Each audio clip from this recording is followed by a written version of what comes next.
জীবনের কোনো ক্ষেত্রে হতাশ হওয়ার কোনো সুযোগ নাই। আজকে পারিবারিক ভাঙন বলেন, ব্যক্তি পর্যায়ের আত্মিক ধ্বংসই বলেন, সমাজের বিপর্যয় বলেন, যাই বলেন, পিছনে একটা বড় কারণ আছে। সেটা হলো আল্লাহ থেকে দূরে থাকা মানুষের, আল্লাহ থেকে হতাশ হয়ে যাওয়া। আর এই কাজটা শয়তান করিয়েছে মানুষকে আল্লাহ থেকে দূরে সরানোর জন্য। কিন্তু আল্লাহ রাব্বুল আলামিনের কাছে কেউ যদি যেতে চায়, মন থেকে যদি আল্লাহকে একটা বারও ডাকে, আল্লাহ তবে এক ডাকের মাধ্যমেও তার গুনাহ মাফ করতে পারে। দুজন ব্যক্তির ঘটনা পড়লাম। একজন ব্যক্তি প্রচন্ড রকম আবেদ, প্রচুর ইবাদত করে। আপনারা জানেন ইবলিসও কিন্তু আবেদ ছিল, ইবলিস কিন্তু প্রচুর ইবাদত করেছে। এখন ওই ব্যক্তির একজন বন্ধু ছিল, এটা বানু ইসরাইলের ঘটনা। তো সেই বন্ধু পাপী ছিল, বিভিন্ন কবিরা গুনাহ করত। আর এই আবেদ ব্যক্তি বারবার তাকে নসিহত করত, গুনাহ ছেড়ে দাও, তুমি পাপ করছো, গুনাহ ছেড়ে দাও। তখন সেই ব্যক্তি যে পাপ করছে সে বলতো যে আল্লাহ কি তোমাকে আমার রক্ষক বানিয়েছেন? আল্লাহ কি তোমাকে আমার উপর দারোগা বানিয়েছেন? আমাকে আল্লাহর হাতে ছেড়ে দাও, আমাকে নসিহত করতে এসো না। একদিন এই আবেদ ব্যক্তি তার বন্ধুকে একটা জঘন্য পাপ করতে দেখলো, এমন একটা পাপ যেটা দেখে তার মনে ধারণা আসলো এটা চরম জঘন্য একটা কাজ। তখন সে মুখ ফসকে বলে ফেলল যে আল্লাহ তোকে আর মাফ করবে না, আল্লাহ তোকে জান্নাত দিবে না। আল্লাহ রাব্বুল আলামিন মালাকুল মউতকে এই দুজনের কাছে পাঠালেন, দুজনের রূহকে কবজ করা হলো। এবার আল্লাহ পাক তার সামনে তাদেরকে উপস্থাপন করে বললেন যে তোমাকে আমার রহমত সম্পর্কে কে গ্যারান্টি দিয়েছে যে আমি কাউকে রহমত করবো কি করব না? যাও, আমি তোমাকে জাহান্নামে পাঠালাম, ওই ব্যক্তি যে আমার রহমত প্রত্যাশা করেছে আমি তাকে জান্নাত দিয়ে দিলাম। দেখুন, এই হাদিসটা শুনলে মনে হয় বাহ্যিক হয়তো বা মুখের একটা কথার কারণেই সে জাহান্নামে চলে গেল। আসলে বিষয়টা এমন নয়। বিষয়টা আমি আপনাকে বোঝাচ্ছি। বিষয়টা হচ্ছে ইবলিসের মতো। ইবলিস কিন্তু শুধু মন থেকেই বলেনি যে খলাকতানি মিন নার ওয়া খলাকতাহু মিন তিন, আমি কেন তাকে সাজদা করব আদমকে? আদম তো মাটির তৈরি আর আমি তো আগুনের তৈরি। এটা ইবলিসের শুধু মৌখিক স্টেটমেন্ট ছিল না, কারণ কি ছিল? আবা ওয়াস্তাকবার, সে উদ্ধত হয়েছিল, অহংকার প্রদর্শন করেছিল। ভিতর থেকে ইন্টারনালি সে অহংকারী ছিল, সে আন্ডার এস্টিমেট করে কথাটা বলেছে, শুধু মৌখিকভাবে বলে নাই। কিন্তু ঠিক এই ব্যক্তির ঘটনা এমনই, সে মন থেকে অহংকারী হয়ে উঠেছিল, যদিও বা সে আবেদ ছিল। এখানে আমরা যারা প্র্যাকটিসিং মুসলিম হওয়ার চেষ্টা করছি, আমাদের জন্য এখানে নিদর্শন আছে। পাঁচ ওয়াক্ত নামাজ পড়েই ভেবে বসবেন না যে অনেক কিছু করে ফেলছে। এক চিল্লা দিয়ে মনে করে ফেলবেন না যে দিনের জন্য অনেক কিছু করে ফেলছে। একটা হজ করেছেন, ওমরা করেছেন, সিয়াম রেখেছেন, দিনের জন্য দান সদকা করেছেন, একটা মাদ্রাসা মসজিদ করেছেন, ভেবে বসবেন না আপনি সব অনেক কিছু করে ফেলেছেন এবং অন্যরা সব ককরোচ তেলাপোকা, ওরা জাহান্নামে যাবে, এমনটা মনে করবেন। জানি না আমরা যে কার আমলের কতটুকু আল্লাহর কাছে কবুল হচ্ছে। এখানে এই ব্যক্তির সমস্যা ছিল এই, সে নিজের আমলটাকে অনেক ভারী মনে করছিল এবং সে স্টেটমেন্ট দিয়ে ফেললো যে তোকে আল্লাহ পাক মাফ করবে না। এই একটা কথা মন থেকে বলার কারণে তার ইহকাল পরকাল দুটা বরবাদ হয়ে গেল, সে জাহান্নামে চলে গেল। ঠিক আরেক ব্যক্তির ঘটনা আছে এমন, এগুলো সবগুলো রেফারেন্স আছে। এক ব্যক্তি প্রচুর ইবাদত করত, আল্লাহ পাক তার ইবাদত করার জন্যে পাহাড়ের চূড়ায় একটা সুন্দর ব্যবস্থা করে দিয়েছিলেন। সেখানে ডালিম গাছ হতো, ঝর্ণা আসতো, খাবারের কোনো অভাব নাই। হাদিস এসেছে 500 বছর সে ইবাদত করেছে। কত বছর?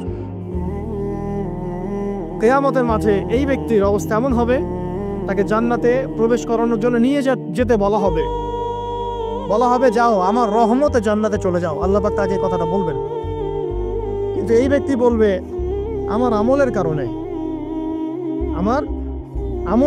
আল্লাহ পাক বলবেন আমার রহমতে জান্নাতে চলে যাও। ব্যক্তি বলবে আমার আমলের কারণে। আল্লাহ রাব্বুল আলামিন তখন তাকে দেওয়া সমস্ত নেয়ামতগুলোকে এক পাল্লায় করবেন আর তার সমস্ত আমলকে আরেক পাল্লায় করবেন। একটা চোখের যে নেয়ামত আল্লাহ পাকের, সমস্ত আমল ও 500 বছরের ইবাদত এতটুকু হয়নি। তারপর তাকে বলা হবে ওকে জাহান্নামে নিয়ে যাও। এবার জাহান্নামে যাওয়ার সময় সে বলবে আল্লাহ তোমার রহমতে আমাকে মাফ করে দাও। তখন আল্লাহ পাক তাকে আবার ডেকে নিয়ে আসবে, বলবেন যে তোমাকে যে আমি ইবাদত করার জায়গা করে দিয়েছিলাম, এটাকে তুমি নিজে করেছো না আমি করেছি? সে বলবে আপনি করেছেন। তোমাকে যে আমি সৃষ্টি করেছিলাম, তখন কি তুমি কোনো আমল করেছিলে? বলবে না। তাহলে তোমাকে যে সৃষ্টি করেছি আমি, এটা কি তোমার আমলের কারণে? না। তোমাকে সারা দুনিয়াতে এত নিয়ামত দিয়েছি, এটা কি তোমার আমলের কারণে? সে বলবে না। তখন তাকে জান্নাতে প্রবেশ করানো হবে। কিয়ামতের মাঠে এমন অনেক ঘটনা ঘটবে যেটা আমাদের চিন্তার বাইরে। আরেকজন ব্যক্তিকে ডেকে আনা হবে, যে ব্যক্তি একটা দুটা নয় বরং 100টা খুন করেছে। সে 99 জন মানুষকে হত্যা করার পর ফতোয়া খুঁজে বেড়াচ্ছিল যে আমার তওবা কবুল হবে কিনা। একজন আবেদের কাছে গিয়েছে। আবেদ আর আলেম কিন্তু এক জিনিস না। আবেদ মানে যে প্রচুর ইবাদত করে, তার জ্ঞান কম, সে শুধু জানে কিভাবে ইবাদত করতে হয়। আলেম হচ্ছে সে যে শরীয়তে গভীর জ্ঞান জানে, আবার ইবাদতও করে। আবার যারা জ্ঞান আছে আমল নাই, সেও কিন্তু প্রকৃত আলেম না। প্রচুর জ্ঞান আছে কিন্তু জ্ঞান অনুযায়ী আমল করে না, সেও কিন্তু প্রকৃত আলেম নন। এবার আসেন, তো এই আবেদের কাছে গিয়ে সে বলছে আমার কি ক্ষমা হবে? আমি 99টা খুন করেছি। সে বলল তোমার আবার ক্ষমা? তোমার ক্ষমা নাই। তখন এই ব্যক্তি এই আবেদকে হত্যা করে 100টা খুন পূর্ণ করলো, ওকেও সে মেরে ফেলছে। আমার ক্ষমাই হবে না তো তোর বেঁচে থাকার কি দরকার, তুইও মর। এই ব্যক্তির মধ্যে একটা চেতনা তৈরি করলেন যে আমাকে তওবা করতে হবে। সে তখন সার্চ করতে লাগলো আরো কোনো আলেম আছে কিনা। এরপর অনেক দূরে একজন আলেমের সন্ধান পাওয়া গেল।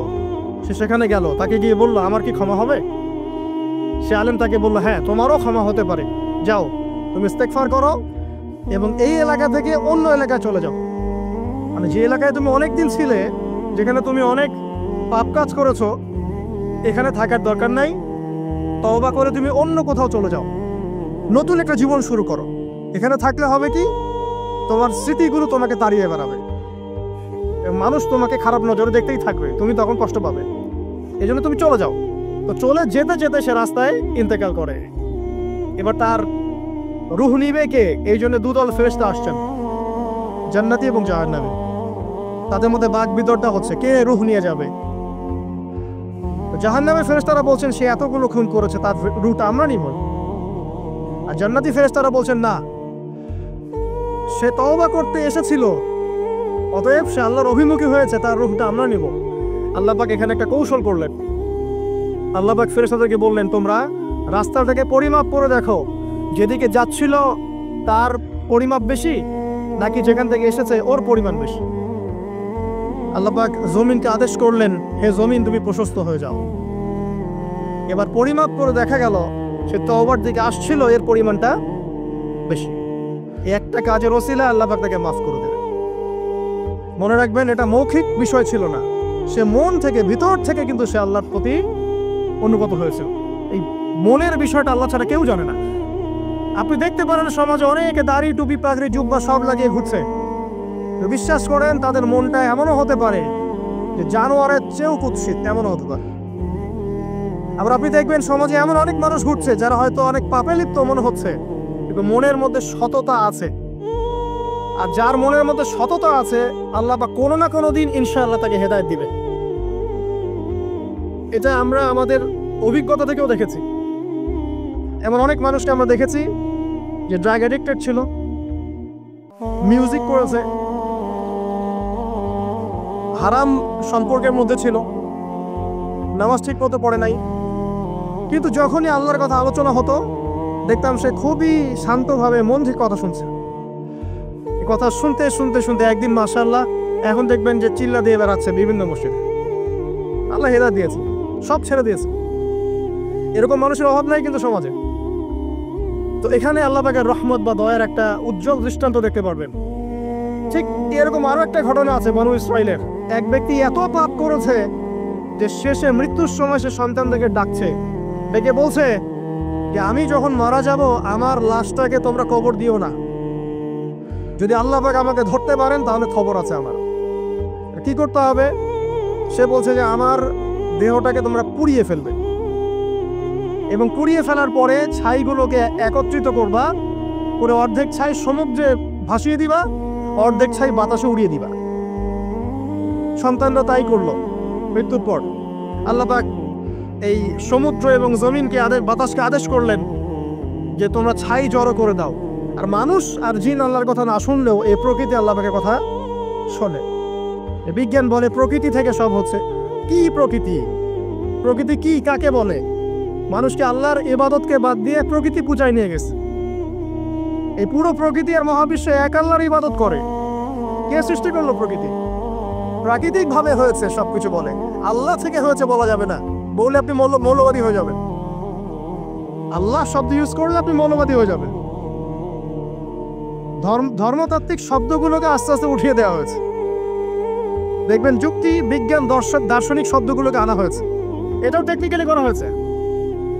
কোন সেকুলার মিডিয়াতে আপনি দেখবেন না ইনশাআল্লাহ বলছে। ইনশাআল্লাহ প্রমাণ করবে যে আপনি আস্তিক না নাস্তিক। তো প্রকৃতিকে আল্লাহ পাক আদেশ করলেন, এই সমুদ্র ছাই জড়ো করো, এই বাতাস ছাই জড়ো করো। তারা ছাই জড়ো করে দিল। এই ব্যক্তিকে বলা হচ্ছে তুমি জীবিত করে, আল্লাহ পাক বলছেন তুমি যে এই কাজটা করেছিলে, লিমা ফাআলতা হাদা, তুমি এই কাজটা কেন করেছো? তখন এই ব্যক্তি উত্তর দিচ্ছে, মিন খাশিয়াতিকা ইয়া রাব্বি ওয়া আনতা আ'লাম। হে আল্লাহ, আমি আমার বুঝে যা এসেছে আপনার ভয়েই আমি এই কাজটা করেছি। আর আপনি খুব ভালো করেই জানেন যে আমি আপনার ভয়ে করেছি নাকি অন্য কোনো কারণে করেছি। মানে আপনি আমার মনের কথা জানেন। আল্লাহ পাক তাকে মাফ করে দেন। আপনাদেরকে আমি সেই ব্যভিচারী মহিলার কথাও মনে করাই, যে ছিল একজন প্রস্টিটিউট মহিলা, পতিতা, যেটা আমরা বলি সমাজের ভাষায়। যদি এখন নতুন শব্দ এসেছে সেক্স ওয়ার্কার বা যৌনকর্মী, এবং এগুলোকে আমরা এখন প্রমোট করছি। আমরা এখন অশ্লীলতাকে প্রমোট করছি। এই কথা বলতে আমাদের বুক কাঁপা উচিত নয় যে আমরা এখন অশ্লীলতাকে প্রমোট করছি। আমরা এখন কাপড় খোলার সংস্কৃতি থেকে যাচ্ছি। যে কাপড় খুলে দিয়েছিল ইবলিস। ইবলিস আমাদের বাবা মার কাপড় জান্নাতে খুলে দিয়েছিল। এটা কি জানেন? ফল খাওয়ার পরে এই ফল খেতে কে প্রলুব্ধ করেছে? ইবলিস। গাছের কাছে গিয়ে ফল ভক্ষণ করার পর সর্বপ্রথম আমাদের পিতামাতার গা থেকে কাপড় খুলে পড়ে গেছে। আমাদের পিতামাতাকে মহাবিশ্বে নগ্ন করে দিয়েছে ইবলিস। আর তার অনুসারীরা এই জমিনে আদম সন্তানদেরকে নগ্ন করছে এখন। অতএব এই যে একটা ট্রেন্ড এখন চলছে, দেখবেন হারাম রিলেশনশিপকে মিডিয়ার মধ্য দিয়ে প্রমোট করা হচ্ছে। মনে হয় একটা স্বাভাবিক বিষয়, কোনো বিষয় না এটা, যে কেউ জেনাই করতে পারে। জেনা পর্ন খুব নর্মাল। হালাল ভাবে যদি আপনি বিয়ে শাদী করতে চান তখন সমস্যা হচ্ছে। হালাল ভাবে যদি আপনি বিয়ে করতে চান তখন সমস্যা হচ্ছে। হারাম ভাবে আপনি যা ইচ্ছা তাই করতে পারেন, সমাজে কেউ কিছু বলছে না। এখন বলছে এগুলো স্বাধীনতা। সুবহানাল্লাহ, কোন স্বাধীনতা? স্বাধীনতা বলে কোনো শব্দ নাই মহাবিশ্বে। এই পুরো বিশ্বের সমস্ত মানুষ আল্লাহর অধীনে পরাধীন। এই বিশ্বে যত মানুষ বসবাস করছে এখন, এটা কেউই স্বাধীন নয়। না কেউ স্বাধীন ছিল, না আছে, না থাকবে। সবাই আল্লাহ পাকের দাসত্বের অধীনে পরাধীন। স্বাধীন সেই এই পৃথিবীতে যে ব্যক্তি শয়তানের তাবেদারি করে, ও নফসের তাবেদারি করে, ও তো স্বাধীন, যা ইচ্ছা তাই করতে পারে। এই যে অশ্লীলতার প্রমোটিংটা চলছে, এটাকে পারিবারিকভাবে বন্ধ করতে হবে। আল্লাহ পাক আমাদেরকে বোঝার তৌফিক দান করুন। এগুলো যত বাড়বে সমাজে মহামারী আসবে, দেখে নিয়ে মহামারী আসবে, দুর্ভিক্ষ আসবে, সমাজে এমন সব রোগ ব্যাধির জন্ম হবে যেগুলো নামও শোনে নাই মানুষ কখন, এবং সামনে ভূমিধস অপেক্ষা করছে। এগুলো আসবে। যাই হোক, ওই মহিলা, যে ব্যক্তি একজন যৌনকর্মী ছিল, বা যেটা আমরা বলি ব্যভিচারিণী মহিলা ছিল, একটা কুকুরকে দেখেছে সে পানি পান করার জন্য তৃষ্ণার্ত। সে এটাতে মায়া করে, দয়া করে তার মোজাটাকে নামিয়ে এই কূপ থেকে পানি উঠিয়ে কুকুরকে পান করিয়েছে। এই একটা কাজের বদৌলতে আল্লাহ রাব্বুল আলামিন এই ব্যভিচারী মহিলাকে মাফ করে জান্নাত দিয়ে দিয়েছে। হাদিসে এটাও এসেছে, নবী সাল্লাল্লাহু আলাইহি ওয়াসাল্লাম বলেছেন, ইরহামু মান ফিল আরদ, তোমরা সবাই জমিনবাসীর প্রতি রহম করো। জমিনে মুসলিমই থাকতে হবে, তাদের প্রতি রহম করতে হবে এমন নয়। জমিনবাসী যারাই আছে সবার প্রতি রহম করো, জাতি, ধর্ম, বর্ণ নির্বিশেষে। এমনকি পশু পাখির প্রতিও দয়া করো। ইরহামু মান ফিল আরদ, জমিনে যারা আছে সবার প্রতি রহম করো। ইয়ারহামুকুম মান ফিস সামা, যিনি আসমানে আছেন তিনি তোমাদের প্রতি রহম করবেন ইনশাআল্লাহ। ইসলাম এই কথাগুলো বলেছে 1400 বছর আগে। আজকের এই বিশ্বে, সোকল্ড এই মডার্ন বিশ্বে, যেখানে মানুষের রক্তের কোনো দাম নাই, সেখানে ইসলাম পশু পাখির অধিকার নিয়ে কথা বলেছে 1400 বছর আগে। কাদেরকে কি শেখাতে আসেন? কোরআন এবং সুন্নাহর বাইরে অভ্রান্ত সত্যের কোনো উৎস আছে? এখানে যা আছে তাই চূড়ান্ত। মানতে চাইলে মানেন, না মানতে চাইলে জাহান্নামে যান, কেউ তো বাধ্য করছে না। লাকুম দীনুকুম ওয়ালিয়া দীন। আল্লাহ পাকের রহমত দেখেন। আর একটা ঘটনা আছে এমন, একটা বিড়ালকে বেঁধে রেখেছিল এক মহিলা, খাবার দেয় নাই, কষ্ট দিয়েছে। একটা বিড়ালকে খাবার না দিয়ে কষ্ট দেওয়ার কারণে এই মহিলাকে আল্লাহ পাক জাহান্নামে পাঠিয়েছে। এরকম কত ঘটনা আছে, এই ঘটনাগুলো হাদিসের পাতায় বর্ণিত আছে। কোরআনে কি বলছে দেখুন। কোরআনের আমি কয়েকটা পয়েন্ট আপনাদেরকে খালি বলছি, এটা নিয়ে আমি সকালে ভাবছিলাম। আল্লাহ পাক আদম আলাইহিস সালামকে সৃষ্টি করেছেন আমরা সবাই জানি। আল্লাহ পাক সূরা সাদের মধ্যে বলছেন ইবলিসকে, হে ইবলিস, তোমাকে কিসে বারণ করলো আদমকে সিজদা করতে, যে আদমকে আমি নিজের হাত দিয়ে সৃষ্টি করেছি। আল্লাহ রাব্বুল আলামিন যে আমাদেরকে এত যত্ন করে ভালোবেসে সৃষ্টি করেছেন, এটা কি আল্লাহ পাকের দয়ার নিদর্শন নয়? মহাবিশ্বের অন্য কোনো মাখলুক সৃষ্টির ব্যাপারে আল্লাহ পাক বলেন নাই খলাকতু বিয়াদাই, আমি নিজ হাতে তাকে সৃষ্টি করেছি। শুধু সৃষ্টি নয়, সৃষ্টি করার পর আল্লাহ পাক তাকে সমস্ত নাম শিক্ষা দিয়েছেন। এই যে জ্ঞান শিক্ষা দেওয়া, জ্ঞান, এটা আল্লাহ পাকের সবচেয়ে বড় নিদর্শনগুলোর মধ্যে অন্যতম। এবং আল্লাহ পাকের সবচেয়ে বড় দয়া, আমার মত এটা, মানব জাতির উপরে আল্লাহ পাকের সবচেয়ে বড় দয়াটা হচ্ছে কি জানেন? আল্লাহ পাক আমাদেরকে জ্ঞান শিক্ষা দিয়েছেন, ওহী নাজিল করেছেন। এটা সব কিছুর ঊর্ধ্বে। কারণ আপনি তওবা করবেন, জ্ঞান লাগবে। নামাজ পড়বেন, জ্ঞান লাগবে। রোজা রাখবেন, জ্ঞান লাগবে। যাকাত দিবেন, ইলম লাগবে। আপনি দিনের যে কোনো আমল করেন, ইলম লাগবে। জান্নাত জাহান্নামের পথ খুঁজে পেতে হলে ইলম লাগবে। দেশ চালাবেন, ইলম লাগবে। অর্থনীতি চালাবেন, ইলম লাগবে। ইলম ছাড়া কিছু নাই, ইলমের উপরে কিচ্ছু নাই। এই ইলমটা আল্লাহ পাক কাকে শিক্ষা দিয়েছেন? আদম আলাইহিস সালামকে। আমরা তো শিখেছি সমাজবিজ্ঞান বইগুলোতে যে আমাদের পূর্বপুরুষরা নাকি গুহায় থাকতো, আর গাছের ছাল পাতা খেয়ে থাকতো, তাই না? লতা পাতা খেয়ে থাকতো, গাছের ছাল পাতা খেয়ে থাকতো, পোশাক পরতো আর কি। বোগাস, তা মিথ্যা কথা। আল্লাহ রাব্বুল আলামিন সূরা বাকারা এবং সূরা আরাফ পড়ে দেখেন, আল্লাহ পাক বলছেন যে আদম আলাইহিস সালামকে আল্লাহ পাক সমস্ত নাম জ্ঞান শিক্ষা দিয়েছেন। মহাবিশ্বের যে প্রয়োজনীয় জ্ঞানগুলো আছে সেগুলো আল্লাহ পাক আদমকে শিখিয়েছেন আলাইহিস সালাম। ওয়াল্লামা আদামাল আসমা কুল্লাহা, আল্লাহ পাক আদমকে সমস্ত নাম শিক্ষা দিয়েছেন। আমাদের পিতা মাতারা মূর্খ ছিলেন না, তারা সৃষ্টি থেকেই জ্ঞানী ছিলেন। আদম আলাইহিস সালামের পারমাণবিক বোম বানানোর কোনো প্রয়োজন ছিল না, ছিল? বানান নাই। আপনার মধ্যে এই জ্ঞানটা আসছে কিভাবে? বাই ডিএনএ আপনি জ্ঞান পাচ্ছেন, কারণ আমরা আদম সন্তান। অনেক জ্ঞান আমাদের ভিতরেই আছে, এগুলো চর্চার মধ্য দিয়ে, গবেষণার মধ্য দিয়ে প্রস্ফুটিত হয় মাত্র। জ্ঞান ভিতরে আছে আমাদের, আমাদের পিতাকে জ্ঞানী করে বানানো হয়েছে। এই জ্ঞান শিক্ষা দেওয়াটা হচ্ছে আল্লাহ পাকের সবচেয়ে বড় দয়াগুলোর মধ্যে একটা। গ্রহণ করেছেন। শুধু তাই নয়, আদম আলাইহিস সালামকে এমন জ্ঞান শিক্ষা দিয়েছেন যে জ্ঞান ফেরেশতারা পর্যন্ত জানতো না। এটা কি দয়া নয়? এটা কি আদম সন্তানের প্রতি ভালোবাসা নয়? তারপরে সেজদা করিয়েছেন। মহাবিশ্বে অন্য কাউকে কি সেজদা করানো হয়েছে? কোরআনে কি এমন কোনো দলিল আছে যে আদম আলাইহিস সালাম ছাড়া অন্য কাউকে সব ফেরেশতারা সেজদা করেছেন? আছে? তাহলে এই যে সম্মান দেয় আল্লাহর পক্ষ থেকে, সম্মান কিসের ভিত্তিতে সম্মান? শারীরিক ক্ষমতার ভিত্তিতে? সম্মানটা কি কারণে? জ্ঞানের কারণে, ইলমের কারণে, জ্ঞানের কারণে সম্মান। এই সম্মান দেওয়াটা কি আল্লাহ পাকের রহমত এবং দয়ার নিদর্শন নয়? অতএব সম্মান পেতে হলে, আল্লাহর রহমত পেতে হলে সেই জ্ঞানের চর্চায় আবার ফিরে আসতে হবে। আপনি যদি আজও সেই ওহির জ্ঞানের চর্চা করেন, আল্লাহ পাক এই পৃথিবীবাসীর বুকের মধ্যে আপনার জন্য সম্মান পয়দা করে দিবেন ইনশাআল্লাহ। দেখে দিন, ওই সেই জ্ঞানী যদি আপনি এখনো চর্চা করেন, আজও আপনি সম্মানিত হবেন ইনশাআল্লাহ। ব্যক্তি চর্চা করলে ব্যক্তি সম্মানিত হবে, একটা পরিবার চর্চা করলে ওই পরিবার সম্মানিত হবে, একটা সমাজ যদি চর্চা করে সেই ওহির জ্ঞান, ওই সমাজ সম্মানিত হবে। একটা দেশে যদি আপনি ওই ওহীভিত্তিক জ্ঞান ছড়িয়ে দেন, পুরো দেশকে আল্লাহ পাক সম্মানিত করবে ইনশাআল্লাহ, পুরো জাতিকে সম্মানিত করবে ইনশাআল্লাহ। আরো সামনে যান, এই যে আদম এবং হাওয়া আলাইহিস সালাম গাছের কাছে চলে গেলেন, ফল খেয়ে ফেললেন, কারণ আমরা আদম সন্তান, ভুল করি। আল্লাহ পাক সাথে সাথেই বহিষ্কার করে দিয়েছেন?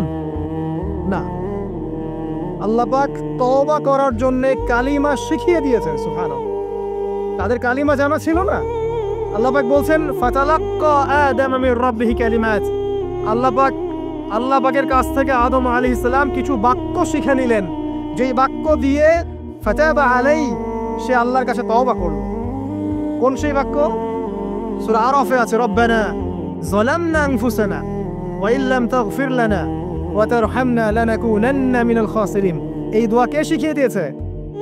আল্লাহ। এই তওবার বাক্য যে শিখিয়ে দেয়, এটা কি দয়ার পরিচয় নয়? আমরা আল্লাহর কাছে ফিরে যাব, তওবা করব, ইস্তেগফার করব, এই জ্ঞানটা শিখিয়ে দেয়া কি আল্লাহ পাকের দয়ার পরিচয় নয়? না, আমরা কিভাবে ক্ষমা চাইতাম? কিভাবে ক্ষমা চাইলে আল্লাহ পাক সমস্ত গুনাহ মাফ করবেন, এই পদ্ধতিগুলো বলে দেয়া কি আল্লাহ পাকের দয়ার পরিচয় নয়? তারপর সামনে যান, পৃথিবীতে নামিয়ে দিয়ে আল্লাহ পাক ক্ষান্ত হয়ে যাননি।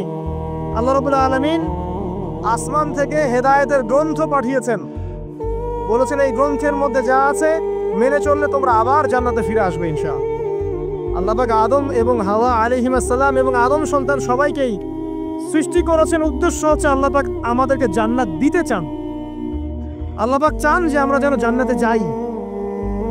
যদি আমরা জান্নাতে যেতে না পারি পরকালে, একটা কারণে যেতে পারবো না, অনলি একটা কারণ, সেটা হলো আমাদের নিজের দোষে। একটা কারণ, যারা জাহান্নামে যাবে মানুষ এবং জিনদের মধ্যে, নিঃসন্দেহে মহাবিশ্বে তারা ছাড়া জাহান্নামে যাওয়ার উপযুক্ত কেউ ছিল না। ও জাহান্নামে যাওয়ার উপযুক্ত ছিল বলেই আল্লাহ পাক তাকে জাহান্নামে পাঠাবেন। আর যারাই জান্নাতে যাবে প্রত্যেকেই শুধু আমলের বদৌলতে যাবে না, বরং আল্লাহ পাকের রহমতেই যাবে। আল্লাহ পাকের রহমত যাদের উপরে বর্ষিত হবে তারাই জান্নাতে যাবে ইনশাআল্লাহ। কে আমল দিয়ে যেতে পারবে না। যত আমলই করি বলা যাবে না এই আমলের বদৌলতে জান্নাতে যেতে পারবো। আল্লাহ পাক গয়না করলে হবে না। আল্লাহ পাক চান যে আদম সন্তান যেন জান্নাতেই যায়।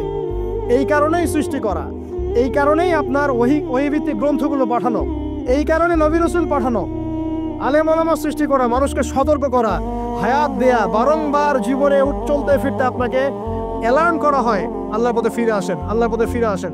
অ্যালার্ম করা হয় না? বিপদ দিয়ে আপনাকে অ্যালার্ম করা হয় আল্লাহর পক্ষ থেকে।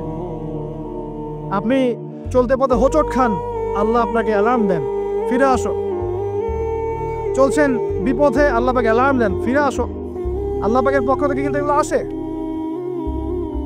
অদ্ভুত একটা হাদিস বললাম, অদ্ভুত বলতে বুঝি অ্যামেজিং হাদিস, যে একটা সাহাবী বলছে, সালমান রাদিয়াল্লাহু আনহু, তিনি বলছেন যে যখন মুমিনের উপর বিপদ আপদ বালা মুসিবত আসে, তখন মুমিনের এই বিপদ আপদ বালা মুসিবত রোগ শোকের বদৌলতে আল্লাহ পাক তার গুনাহগুলোকে মাফ করে দেন এবং তার মর্যাদাকে বাড়িয়ে দেন, এবং সে আল্লাহর দিকে ফিরে আসার অনুশোচনা করার সুযোগ পায়। আর যখন কাফের মুশরিক বা ফাসিক মানুষকে এইসব রোগ ব্যাধি, বিপদ আপদ বালা মুসিবত ঘিরে ধরে, তার দৃষ্টান্ত সেই উটের ন্যায় যে উটটাকে তার মালিক বেঁধে রেখেছে, এরপর ছেড়ে দিয়েছে। সে উটটা বুঝতেও পারলো না কেন তার মালিক তাকে বেঁধে রাখলো আর কেনই বা তাকে ছেড়ে দিল। কথাটা কি বুঝতে পারছেন? যারা আল্লাহ দ্রোহী, তাদের উপর যখন বিপদ আপদ বালা মুসিবত আসতে থাকে, তারা বুঝে না যে কি জন্য আসলো আর কেন চলে গেল। কিন্তু মুমিন ব্যক্তি যারা মুসলিম, আল্লাহর অনুগত, তাদের বিষয়টা হচ্ছে এমন, বিপদ আপদ বালা মুসিবত রোগ ব্যাধি তাদেরকে আল্লাহর দিকে ফিরিয়ে নিয়ে আসবে। দেখুন, এই যে পৃথিবীতে নামিয়ে দেয়া, এরপর আল্লাহর পক্ষ থেকে ঐশী গ্রন্থগুলো পাঠানো, নবী রাসূল পাঠানো, আলেম ওলামা পাঠানো, আপনাকে হায়াত দেয়া, আপনাকে রিজিক দেয়া, এই শ্বাস নেওয়ার ক্ষমতা দেয়া, আপনাকে জ্ঞান বুদ্ধি দেয়া, বিবেক দেয়া, যে আমি তার পাশে লাউ গাছ উৎপন্ন করলাম। কোন গাছ? খেতে পারেন, এর শাক এবং এই যে ফল, এটার মধ্যে নিঃসন্দেহে এমন এমন কিছু উপাদান আছে যেটা হয়তো আমরা জানিও না, আবিষ্কার করা হয়নি। তিনি সুস্থ হয়ে গেলেন, আলহামদুলিল্লাহ। কোথায় যাবেন? যে কোনো জায়গায় যান। নবী ঈসা আলাইহিস সালামকে চতুর্দিক থেকে আক্রমণ করছে ইহুদিরা, আল্লাহ রাব্বুল আলামিন তাকে এমন হেফাজত করলেন, তার কাছে তাকে উঠিয়ে নিলেন। এটা কি দয়ার পরিচয় নয়? এই যে একটু আগে তেলাওয়াত করলো শুরুর আগে নবী মুসা আলাইহিস সালামের ঘটনা।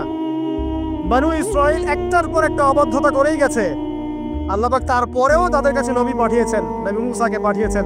ফেরাউনের মতো জালেম শাসকের হাত থেকে বনু ইসরাইলকে আল্লাহ পাক উদ্ধার করেছেন। এটা কি দয়ার পরিচয় নয়? নবী মুসা আলাইহিস সালাম গাছের নিচে বসে আছেন, খাবার নাই, বাসস্থান নাই, কিচ্ছু নাই, বরং তার গায়ে একটা অপবাদ দেওয়া হয়েছে যে তিনি নাকি একজন মানুষকে খুন করেছেন। অথচ তার ইন্টেনশন সেটা ছিল না। তিনি একটা ঘুষি দিয়েছেন লড়াই থামানোর জন্য, ওই এক ঘুষিতেই সেই ব্যক্তি ডেড। এবার তিনি গাছের নিচে বসে দোয়া করছেন, রব্বি ইন্নী লিমা আনজালতা ইলাইয়া মিন খায়রিন ফাকির। আল্লাহ, আমি নিঃস্ব অসহায় হয়ে এখানে বসে আছি, তুমি আমার উপর তোমার যে রহমত পাঠাবে আমি তার ভিখারি হয়ে বসে আছি। দোয়া করার সাথে সাথেই ওই শুআয়ব আলাইহিস সালামের মেয়ে হেঁটে হেঁটে চলে আসলো। তিনি স্ত্রী পেলেন, তিনি শ্বশুর পেলেন, একজন নবী পরিবার পেলেন, বাসস্থান পেলেন, চাকরি পর্যন্ত পেলেন। 8 বছর তিনি রাখালি করেছেন শুআয়ব আলাইহিস সালামের ফার্মের মধ্যে। দয়া মুহূর্তেই চলে আসবে, শুধু আল্লাহর দিকে অভিমুখী হলেই হয়, এগুলো দয়া। আইয়ুব আলাইহিস সালামের কথা মনে আছে না? দীর্ঘদিন রোগে ভুগছেন, চিকিৎসা হচ্ছে না, ভালো হচ্ছে না, শেফা হচ্ছে না। এখানে যারা আধ্যাত্মিকত্ব নিয়ে পড়াশোনা করেন, লেখালেখি করেন, তারা বলেছেন তাদের কিছু কিতাবের মধ্যে, রোগটা যখন এমন একটা পর্যায়ে চলে আসলো যে তিনি জিহ্বাটা নড়াতে পারছেন না, কারণ তিনি আল্লাহ পাকে জিকির করতে প্রচন্ড ভালোবাসতেন। এক পর্যায়ে রোগটা এমন একটা জায়গায় চলে আসলো যে জিহ্বাটা তিনি নড়াতে কষ্ট হচ্ছে। তখন গিয়ে তিনি বলছেন, রব্বি আন্নী মাসসানিয়া দুররু ওয়া আনতা আরহামুর রাহিমিন। হে আল্লাহ, আমাকে কষ্ট স্পর্শ করেছে, আর তুমি তো ক্ষমাকারী, রহমকারীদের মধ্যে সর্বশ্রেষ্ঠ রহমকারী। আমি জিকির করতে পর্যন্ত পারছি না, আল্লাহ আমার রোগটা শেফা দিয়ে দাও। বলার সাথে সাথে আল্লাহ রাব্বুল আলামিন প্রস্রবণ ঝর্ণা তৈরি করলেন, এখানে গোসল করো, শেফা হয়ে গেল। এগুলো কি রহমতের পরিচয় নয়? এখানে এক্সট্রা স্কলার এমনও বলেছেন, আজকে আমরা যারা বাহ্যিক সৌন্দর্য নিয়ে বেশি গর্ব করি আর কি, আত্মিক সৌন্দর্যের চাইতে বাহ্যিক সৌন্দর্য নিয়ে যারা বেশি গর্ব করি, যদি আল্লাহ পাক আমাদের পোশাকটাকে পরিবর্তন করে দেন, আত্মাটাকে দেহের পোশাক দেন আর দেহটাকে আত্মার পোশাক বানায় দেন, তাহলে দুর্গন্ধে কি আমাদের সামনে আসতে যাবে না। কথা আপনারা বুঝতে পারছেন না? আইয়ুব আলাইহিস সালামের আত্মাটা ছিল পবিত্র, পরিশুদ্ধ, আর দেহের মধ্যে রোগ হয়েছিল।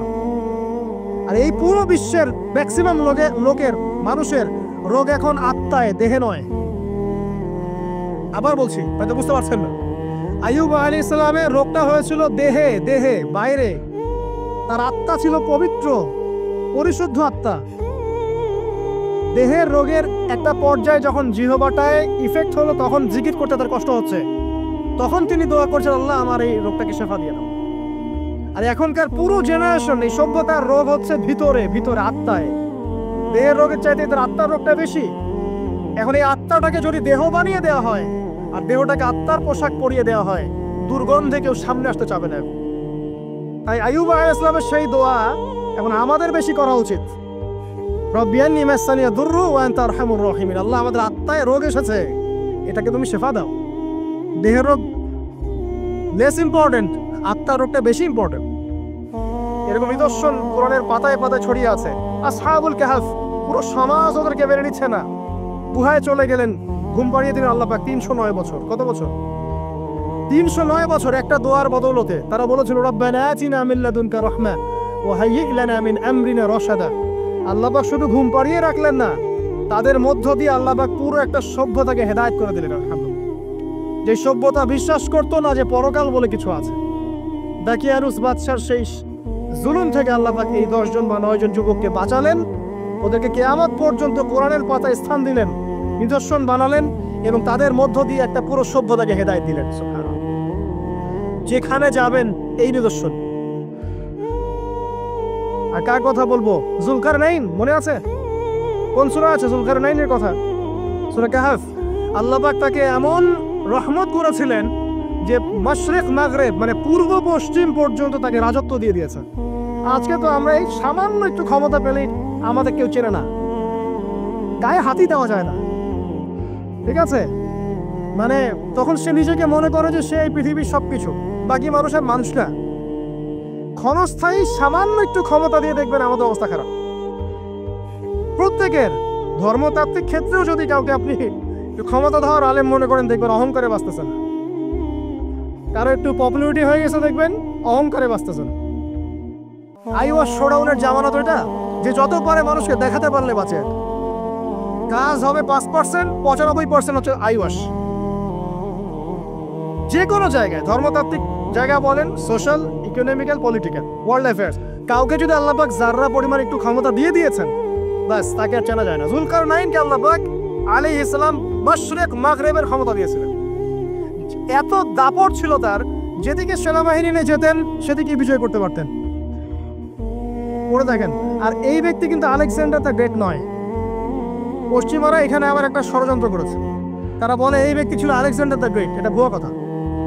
তিনি একজন আল্লাহ পাকের বড় ওলি ছিলেন অথবা নবী ছিলেন। কি ছিলেন আল্লাহ পাক এটা কোরআনে বলেননি, স্পষ্ট করেন নাই।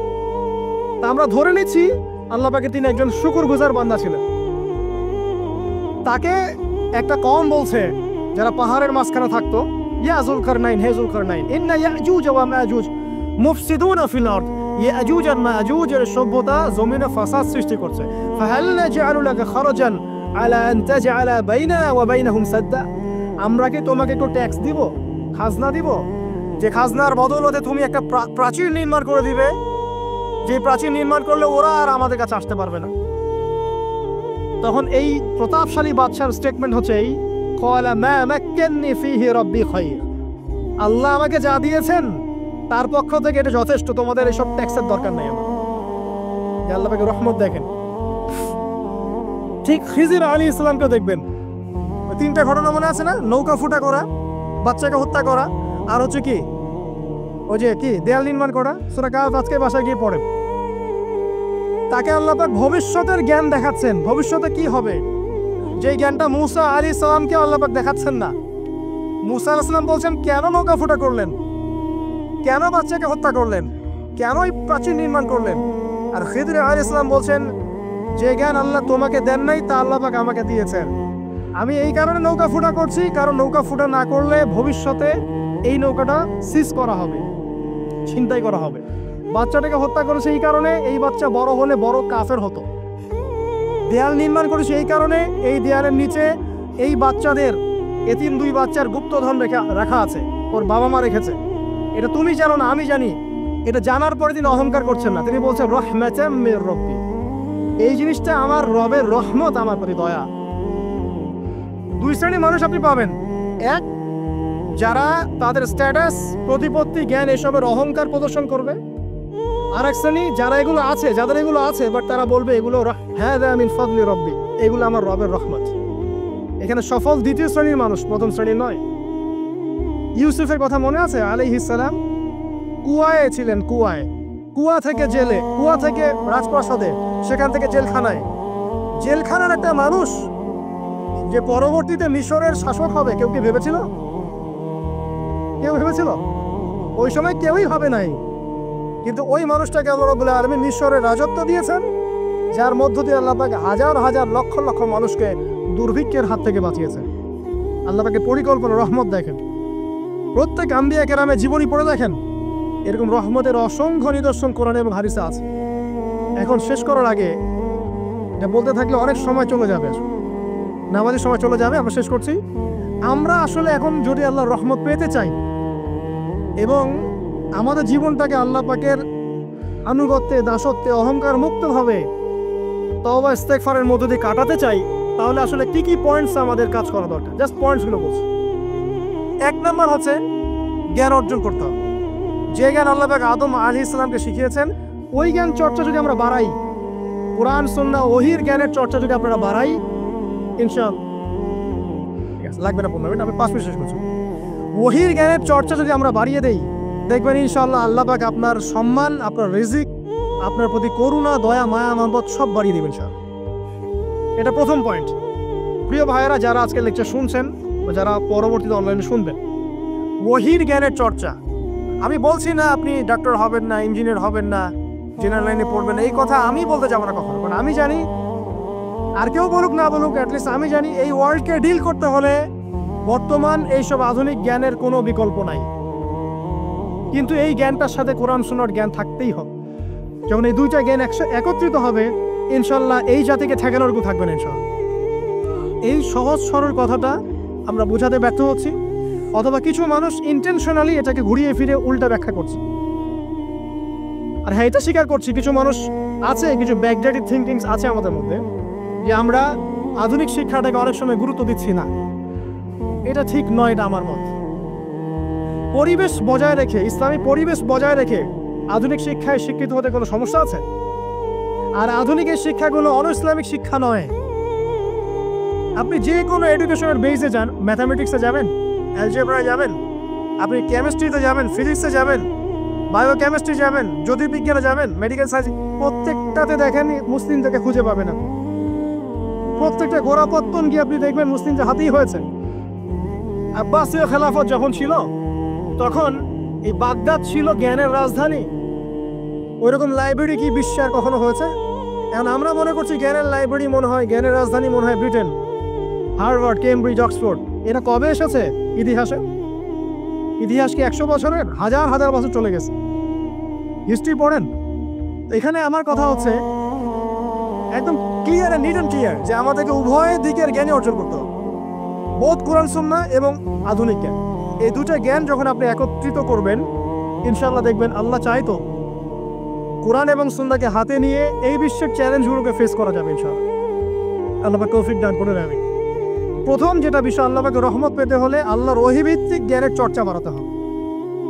এই জ্ঞানের চর্চা বাড়ালে ব্যক্তি, পরিবার, সমাজ, রাষ্ট্র সবাইকে আল্লাহ পাক সম্মানিত করবে ইনশাআল্লাহ। আল্লাহ পাক রহম করবেন, ক্ষমা করবেন, ইনশাআল্লাহ দুনিয়াতেও সফল করবেন, পরকালও জান্নাত দিবে ইনশাআল্লাহ তাআলা। আর আমরা তো দেখলাম আল্লাহ পাকে জান্নাত দেওয়ার জন্য একটা ঘটনা যথেষ্ট।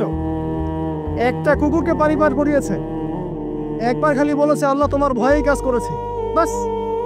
আবার জাহান্নামে যাওয়ার জন্য একটা ঘটনা এনাফ, খালি বলেছে যে আল্লাহ তোকে মাফ করবে না, বাস জাহান্নাম। আল্লাহ পাক জানেন এন্ড অফ দ্য ডে কে জান্নাতে যাবে, কে জাহান্নামে যাবে। অহংকারের কোনো সুযোগই নাই। এক মিনিট একটা কথা বলতে চাই যে এখন অনেক মুসলিমদের মধ্যে একটা ট্রেন্ড চলে আসছে, একটু ইসলাম প্র্যাকটিস করলেই অন্যকে আন্ডার এস্টিমেট করা শুরু করে না? এখন তো অনলাইনের যুগ, আর এখন তো কাজ করতে কোনো শ্রম লাগে না, খালি ঘরে বসে শুয়ে 2 লাইন লিখলেই কাজ শেষ। ঘরে বসে শুয়ে ফেসবুকে 2 লাইন লিখলেই কাজ শেষ। কনস্ট্রাকটিভ কাজের তো কোনো খোঁজ খবরই নাই। এগুলো সহজ, এই কারণে দেখা যায় বর্তমান যুগে সমালোচনা, গীবত, আন্ডার এস্টিমেট করা, এগুলোর সংস্কৃতি বেড়ে গেছে। এগুলোর মধ্য দিয়ে আমরা দিন পালন করার পরেও ক্ষতির মধ্যে আছি। এমন হতে পারে যে ব্যক্তি বা যে দল বা যে রাজনৈতিক দল বা যে ধর্মীয় দল যার বিরুদ্ধে আমি নিজের কলমগুলো ঘোরাচ্ছি, হতে পারে তার মধ্যে এমন মানুষ আছে যে আমার আগে জান্নাতে চলে যাবে, হতেই পারে। আর আমি যে নিজেকে এত বড় করে ফখর করছি, কে জানে the end of the day আমি জান্নাতে যাবো কি যাবো না? কোনো গ্যারান্টি আছে? কোনো গ্যারান্টি নাই। সো এখন আমরা যারা ইসলাম প্র্যাকটিস করছি, আমরা সতর্ক হওয়া উচিত। নিজের পরকালের ফিকিরটা করি। আল্লাহ পাক বোঝার তৌফিক দান করুন, আমিন। 2 নাম্বার যেটা বলবো, যে রাসূলুল্লাহ সাল্লাল্লাহু আলাইহি ওয়াসাল্লামের রেখে যাওয়া যে আদর্শ এবং সুন্নত, এর চর্চা যারা বাড়িয়ে দিবে আল্লাহ পাক রহম করবে ইনশাআল্লাহ। সূরা আলে ইমরানের 31 নম্বর আয়াত পড়ে দেখেন, আল্লাহ পাক নিজেই বলেন, কুল ইন কুনতুম তুহিব্বুনাল্লাহ ফাত্তাবিউনি। হে নবী বলে দিন, তোমরা যদি আল্লাহর রহমত আর ভালোবাসা পেতে চাও তাহলে আমাকে অনুসরণ করো। আমাকে, যে বা যারাই নবী সাল্লাল্লাহু আলাইহি ওয়াসাল্লামকে অনুসরণ করবে আল্লাহ তার প্রতি দয়া করবে ইনশাআল্লাহ। শুধু দয়াই না, ইয়াগফির লাকুম যুনুবাকুম, তোমাদের সমস্ত গুনাহ আমি মাফ করব। আল্লাহু গফুরুর রহিম। সুন্নতের চর্চা বাড়িয়ে দেই। শুধু তাই নয়, কেউ যদি নবী সাল্লাল্লাহু আলাইহি ওয়াসাল্লামের উপরে বেশি বেশি দরুদ শরীফ পড়ে, আল্লাহুম্মা সাল্লি আলা মুহাম্মাদ ওয়া সাল্লিম পড়তেই থাকে, দরুদ ইব্রাহিম বা সংক্ষিপ্ত দরুদগুলো, আল্লাহ পাক একবার দরুদ পড়লে 10 বার রহম করবেন ইনশাআল্লাহ। যে নবীর আদর্শ মেনে চললে আল্লাহ পাক ভালোবাসবেন, সেই নবীর নাম উচ্চারিত হলে দরুদ পড়লেও আল্লাহ পাক রহম করবেন ইনশাআল্লাহ।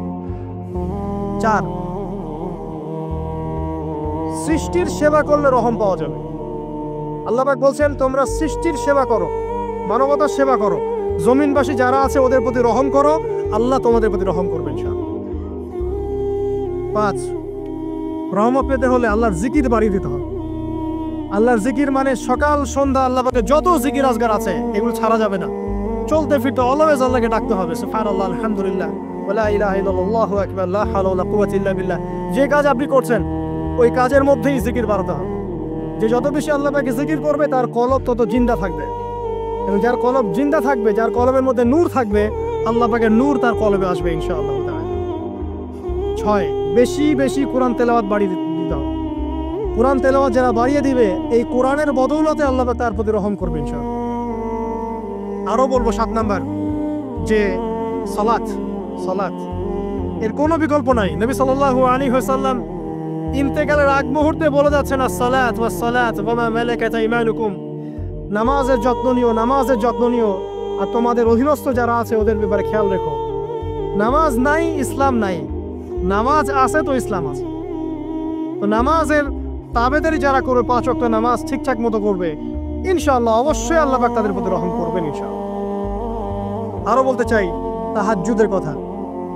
যারা একটু তাহাজ্জুদের নামাজে অভ্যস্ত হতে পারবেন, ওই সময়টা আল্লাহ পাকের রহমত নেমে আসে, বর্ষিত হয়। যারা তাহাজ্জুদের সালাতে অভ্যস্ত হবে আল্লাহ পাক তাদের প্রতি রহম করবে ইনশাআল্লাহ তাআলা। 9 বলতে চাই দিনই মেহনত বাড়িয়ে দেওয়া। যাদের ফিকির দিনকে নিয়ে, কিভাবে আমি দিন পালন করব, কিভাবে দিনের প্রচার করব, দিনের জ্ঞান অর্জন করব, এর প্রসার ঘটাবো, দিনটাকে মানুষের কাছে পৌঁছে দিব, এই ফিকির যাদেরকে তাড়িয়ে বেড়ায় ইনশাআল্লাহ আল্লাহ পাক ওদেরকে এই জমিনে রহম করবে ইনশাআল্লাহ। আল্লাহ আমাদের দাওয়াতি কাজ বাড়িয়ে দেন, দিনের ফিকির বাড়িয়ে দেন, ইনশাআল্লাহ তাআলা আল্লাহ পাকের রহমত পাওয়া যাবে ইনশাআল্লাহ। আরেকটা কথা আছে 10-এ গিয়ে বলবো, পিতামাতার খেদমতের কথা। পিতামাতার খেদমত এমন একটা জিনিস যেটা করলে পর আল্লাহর রহমত নেমে আসে। একজন ব্যক্তি কবিরা গুনাহ করেছে, নবীর কাছে গিয়ে বলছে আমার ক্ষমার কি কোনো রাস্তা আছে? নবী সাল্লাল্লাহু আলাইহি ওয়াসাল্লাম বলছেন তোমার মা কি বাসায় আছে, জীবিত আছে? হ্যাঁ জীবিত আছে। বাসায় যাও, তোমার মায়ের খেদমত করো, তোমার সমস্ত গুনাহ মাফ হয়ে যাবে ইনশাআল্লাহ। আপনার ওয়াইস কারণীর নাম শুনেছেন না? তাকে এত বড় মর্যাদা দেওয়া হবে কিয়ামতের মাঠে। এর পিছনে কারণ কি জানেন? সেই ব্যক্তি মাশাআল্লাহ তার মায়ের খেদমত করবে। 3 বার বলেছেন নবী সাল্লাল্লাহু আলাইহি ওয়াসাল্লাম আমাদের সবচেয়ে সেরা এবং ভালো ব্যবহার পাওয়ার অধিকার হচ্ছে মায়ের, তারপরে মায়ের, তারপরেও মায়ের, তারপর বাবার। পিতা মাতার খেদমত করলে আল্লাহ রহমত নেমে আসে। আর একজন ব্যক্তি বলছিল আমার বাসায় তো মাও নাই ইয়া রাসূলুল্লাহ, আমি কি করব? তখন নবীজি বলছেন তোমার কি খালা আছে? খালা বেঁচে আছে? খালা বেঁচে আছে, খালার খেদমত কর। এখনকার এই বিশ্বে দেখেন সম্পর্কগুলো কিন্তু ভেঙে যাচ্ছে। পিতা মাতা, ভাই বোন, আত্মীয় স্বজন, প্রতিবেশীর তো খবরই নেই। আমি তো জানি না আমার পাশের ফ্ল্যাটে কে থাকে। হ্যাঁ, অবস্থা এমন। তো সমাজের উপকার করলে, জনকল্যাণমূলক কাজ করলে, পিতামাতার খেদমত করলে, আত্মীয়তার বন্ধন অটুট রাখলে এবং অন্যের সমস্যার সমাধান করার জন্য মানব সেবামূলক কাজ করলে আল্লাহর রহমত নেমে আসে। আজকে আমি 10টা বলেছি, ছাড়া আরো অনেক কাজ আছে যেগুলো নিয়মিত করতে থাকলে আল্লাহ রাব্বুল আলামিনের রহমত নেমে আসে। মোটা দাগে জ্ঞান অর্জন, মোটা দাগে নবী সাল্লাল্লাহু আলাইহি ওয়াসাল্লামের সুন্নাহ অনুসরণ, আল্লাহর ওহীর জ্ঞানের প্রচার প্রসার ঘটানো, দিনকে নিয়ে ভাবা, দিনের ফিকির করা, কোরআন তেলাওয়াত বাড়ানো, জিকির বাড়ানো, বেশি বেশি ইস্তেগফার করা, তওবা করা, বেশি বেশি ইস্তেগফার করা, আল্লাহর কাছে দোয়া করা, নামাজ তাহাজ্জুদ বাড়িয়ে দেয়া, আত্মীয়তার সম্পর্কগুলো বজায় রাখা, ঠিক আছে, আল্লাহ পাকের জমিনে দিনের প্রচার প্রসারের চেষ্টা করা, এবং সর্বোপরি ঈমান, ইসলাম এবং তাকওয়া বজায় রেখে যারা চলবে ইনশাআল্লাহ আল্লাহ পাক এই দুনিয়াতেও তাদের প্রতি রহম করবেন ইনশাআল্লাহ, পরকালেও তাদের প্রতি রহম করবেন ইনশাআল্লাহু আযজা ওয়া জাল। সর্বশেষ একটা হাদিস বলে শেষ করছি। রাসূলুল্লাহ সাল্লাল্লাহু আলাইহি ওয়াসাল্লাম বলেছেন,